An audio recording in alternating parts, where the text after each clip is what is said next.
Corona की तीसरी लहर के खतरे को देखते हुए पीएम मोदी ने एक उच्च स्तरीय बैठक की है। पिछले महीने केंद्र सरकार द्वारा गठित एक पैनल ने अपनी नई रिपोर्ट में चेतावनी दी थी कि कोरोना की तीसरी लहर अक्टूबर के आसपास चरम पर हो सकती है।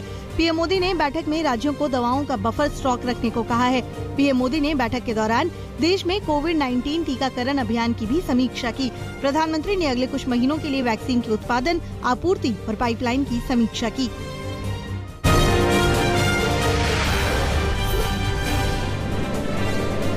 अफगानिस्तान में तालिबान के कब्जे के बाद फिर से 9/11 जैसा हमला हो सकता है। ब्रिटेन की खुफिया एजेंसी के प्रमुख ने ये चेतावनी दी है। ब्रिटेन की खुफिया एजेंसी MI5 के प्रमुख केन मैकलम ने शुक्रवार को कहा कि अफगानिस्तान पर तालिबान के कब्जे के बाद आतंकवादियों का मनोबल बढ़ेगा और इसका मतलब है कि 9/11 जैसे आतंकी हमलों का डर बना हुआ है। आज 9/11 अटैक यानी अमेरिका पर हुए सबसे बड़े आतंकवादी हमले की 20वीं बरसी है। आज हो सकता है कि तालिबान अफगानिस्तान में 20 साल बाद दोबारा सरकार बनाने का जश्न मनाए। ऐसी खबरें भी आई हैं कि तालिबान ने 9/11 अटैक की बरसी पर अपनी सरकार के शपथ ग्रहण करने की तैयारी कर ली है।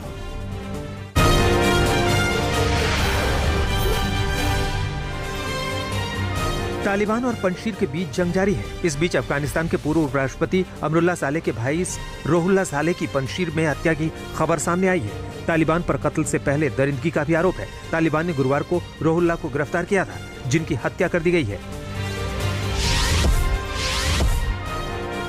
तालिबान ने ब्रिटिश राजनयिकों से काबुल लौटने की गुजारिश की। तालिबान कमांडर ने ब्रिटिश न्यूज चैनल से बात करते हुए कहा, तालिबान दूसरे देशों के साथ अच्छे संबंध चाहता है, साथ ही सभी देश अपने राजनयिकों को वापस दूतावास भेजें। UN मानवाधिकार ने तालिबान के अत्याचार का मुद्दा उठाया है, जिसमें महिलाओं को लेकर जारी हो रहे फरमान और अत्याचार को लेकर चिंता जताई गई है। UN ने आशंका जताई है कि तालिबान राज में अफगानिस्तान के हालात और बिगड़ सकते हैं। इसके अलावा पत्रकारों के साथ हो रही मारपीट और जानलेवा हमलों को लेकर भी UN ने तालिबान पर सवाल खड़े किए हैं। सिंगापुर ने अफगानिस्तान के हालातों पर चिंता जताई है। सिंगापुर की ओर से जारी बयान में कहा गया है कि अफगानिस्तान आतंकियों का अड्डा बन सकता है। वहीं ब्रिटेन का भी कहना है कि तालिबान के अफगानिस्तान पर कब्जे के बाद पूरी दुनिया में 9/11 जैसी घटनाओं का खतरा बढ़ गया है। दिग्विजय सिंह की RSS से तालिबान की तुलना पर सियासत तेज हो गई है। मध्य प्रदेश के गृह मंत्री नरोत्तम मिश्रा ने कहा है कि दिग्विजय को RSS से एलर्जी है। वो तालिबान की तुलना रोहिंग्या या आतंकियों से क्यों नहीं करते हैं। वहीं मुख्तार अब्बास नकवी ने दिग्विजय के बयान को शर्मनाक बताया। दिग्विजय ने महिलाओं को लेकर RSS की तुलना तालिबान से की थी।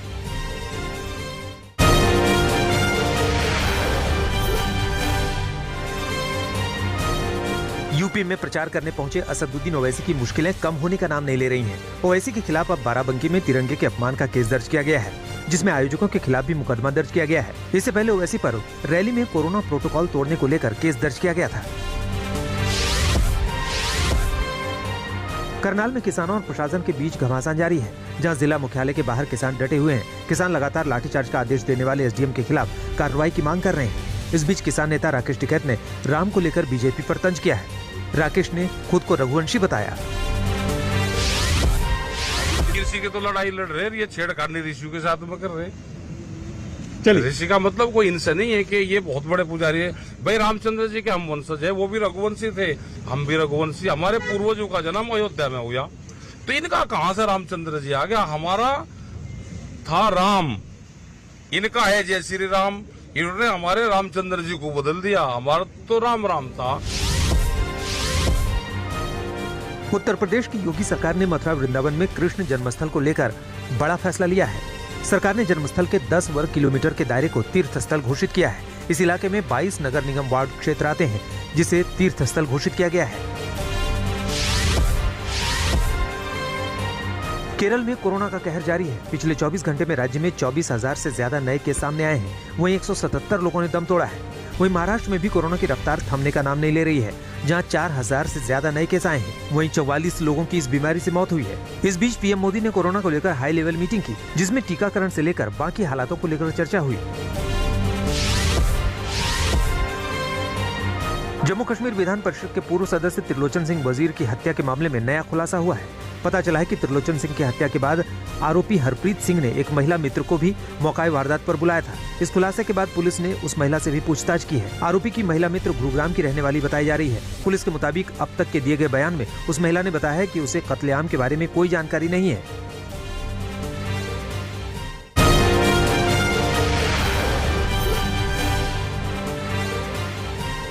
कांग्रेस नेता राहुल गांधी ने एक बार फिर खुद को कश्मीरी पंडित बताया, जिसे लेकर सियासी घमासान तेज हो गया है।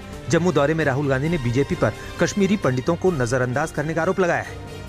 वहीं 3 देवी लक्ष्मी, दुर्गा और सरस्वती की बात करते हुए बीजेपी पर तंज मारा।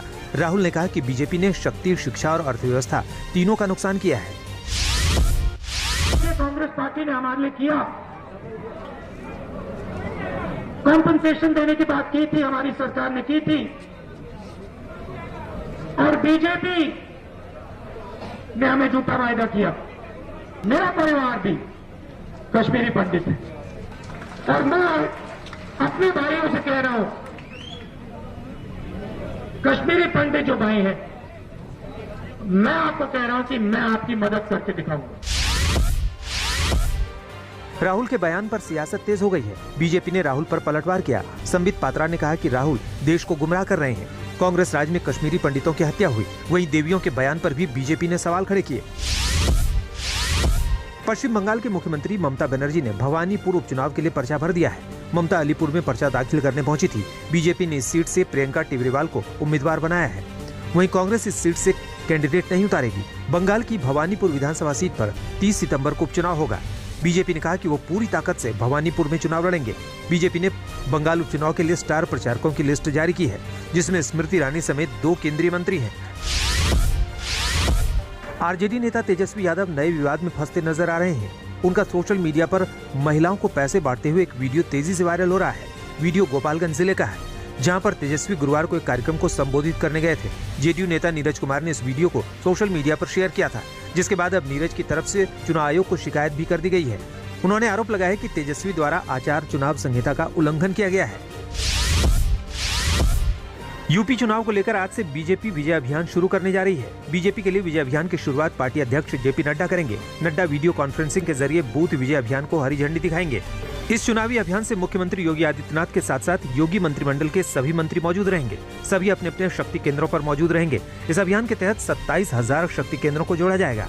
5 से 6 बूथ मिलाकर एक शक्ति केंद्र बनाया जाता है।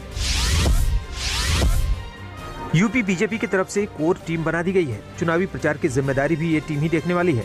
इस टीम में धर्मेंद्र प्रधान, अनुराग ठाकुर, भूपेंद्र यादव, अश्विनी वैष्णव, राजीव चंद्रशेखर, मुख्तार अब्बास नकवी और ज्योतिरादित्य सिंधिया को शामिल किया गया है। पूरे यूपी चुनाव के दौरान ये कोर टीम एक सक्रिय भूमिका निभाने जा रही है।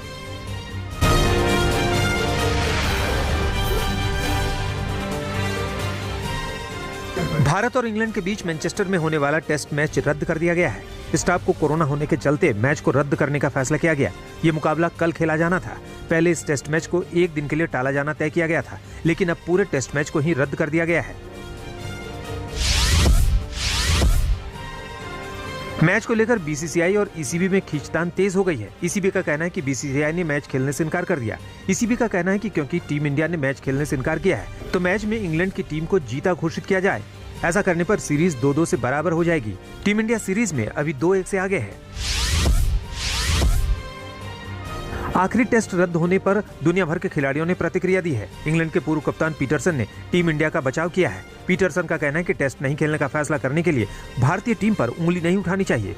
वहीं शेन वॉर्न ने टेस्ट मैच रद्द होने पर निराशा जाहिर की है। वहीं माइकल वॉन ने कहा है कि टीम इंडिया ने इंग्लैंड क्रिकेट की गरिमा को ठेस पहुंचाई है। अर्जेंटीना के स्टार फुटबॉलर लियोनेल मेसी अपने जमाने के दिग्गज पेले का 50 साल पुराना रिकॉर्ड तोड़कर अंतर्राष्ट्रीय फुटबॉल में सबसे ज्यादा गोल करने वाले दक्षिण अमेरिकी खिलाड़ी बन गए हैं। मेसी ने अर्जेंटीना की विश्व कप क्वालिफाइंग मैच में बोलिविया पर 3-0 की जीत के दौरान ये उपलब्धि हासिल की। मेसी ने मैच में हैट्रिक बनाई और अब उनके अंतर्राष्ट्रीय गोल की संख्या 79 पर पहुंच गई है, जो पेले से 2 गोल ज्यादा है।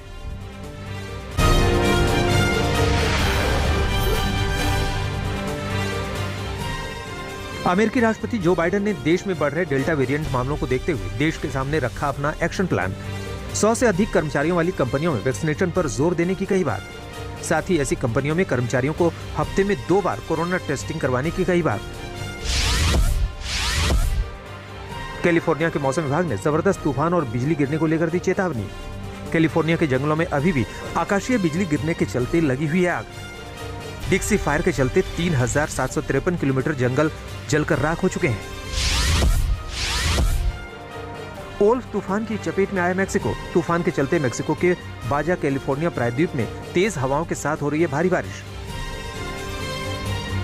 जल्द तूफान के कमजोर होने की उम्मीद जताई जा रही है। रूसी राष्ट्रपति पुतिन ने देश के आपातकालीन मंत्री को दी श्रद्धांजलि। आर्कटिक में मिलिट्री ड्रिल के दौरान एक कैमरामैन को बचाते वक्त 55 साल के आपातकालीन मंत्री येवगेनी जिनीचेव की हुई थी मौत।